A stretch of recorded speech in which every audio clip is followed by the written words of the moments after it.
talk a little bit about the Boeing announcement of today.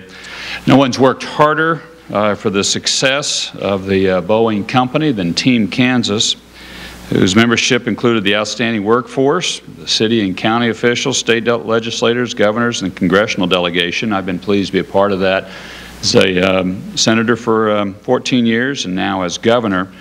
We have been there working with the company through every battle, whether it was the 10-year tanker battle or securing funding for other key Boeing defense programs vital to the nation's security. Our team never wavered, always keeping its commitment to the success of the Boeing company for the good of the state and the nation. I might even point out my work on this has gone back to when I was a White House fellow when we initiated the some work to preserve Boeing company even at that time.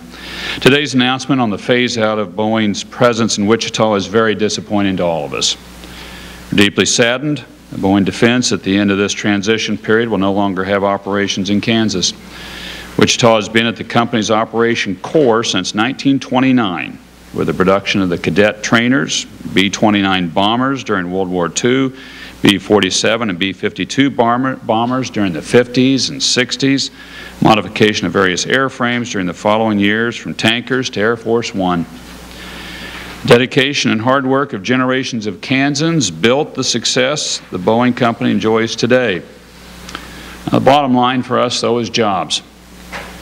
During this time of transition, my administration will work with Team Kansas to aggressively pursue the booming commercial opportunities that exist with both Boeing and Airbus. Wichita still has world-class facilities and the best-trained workforce in the aviation industry.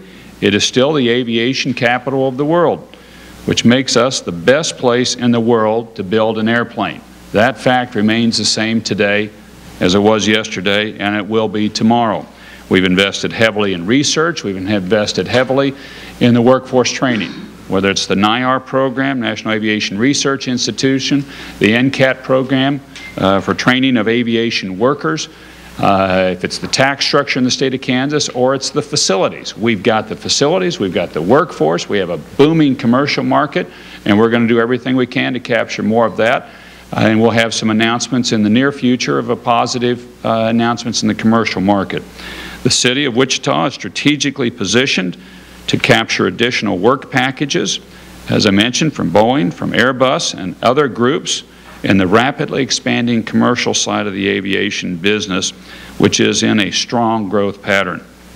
My administration and the delegation, the congressional delegation, will work with all of those impacted by this transition from a defense focus to the growing commercial market to make it a smooth and growth-oriented transition.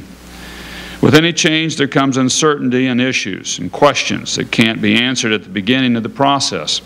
But we are committed to working together as Kansans, as we always have done, to address these issues on a going-forward basis. And that's what we intend to do.